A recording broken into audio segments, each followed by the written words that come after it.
गटारी अमावस्येनिमित्तानं पुणेकरांनी आजच नॉनव्हेजचा बेत आखलेला आहे आणि त्यामुळे मटण चिकनच्या दुकानावर पुणेकरांनी गर्दी केली आहे। श्रावण सुरू होण्यापूर्वी मटण आणि चिकन यावर ताव मारण्यासाठी पुणेकरांनी बाजारपेठेत गर्दी केल्याचं दिसतंय। याचा आढावा घेतला आमचे प्रतिनिधी निलेश खरमरे यांनी। पाहूया।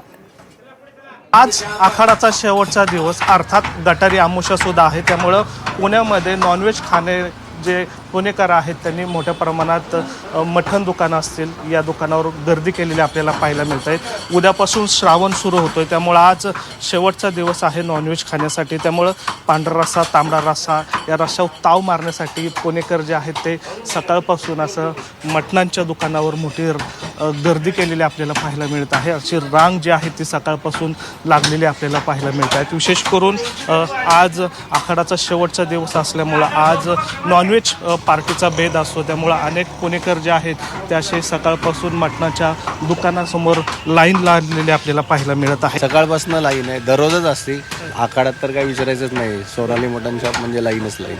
पण आता उद्यापासून श्रावण सुरू होतं, त्यामुळं मेनू सुद्धा बदलणार आता पुणेकरांचा। मेनू बदलतोच, थोडा हॉटेल व्यवसायाला पण थोडा इम्पॅक्ट पडतोच, गर्दी कमी होते। आजचा विशेष काय असणार? आज तांबडा पांढरा रस्सा असं आज सगळंच आहे, तांबडा पांढरा रस्सा आहे, मटन बिर्याणी आहे, सगळं स्पेशल आहे। 860 रुपये मटरचा रेट आहे। आजचा विशेष काय? आज सकाळपासून लाईन लागलेली दिसते आपल्याला। रविवारी एकादश असल्यामुळं तो लोड आज जरा डायवर्ट झाला आहे।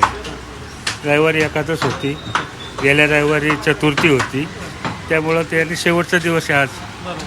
शेवटचं आहे म्हणून आज बिर्याणी आणि रस्सा सुक्का वगैरे फॅमिली घरी लागते म्हणून घेऊन जाते मी। तर स्वच्छ मटण असते आणि छान मटण असते, सुंदर।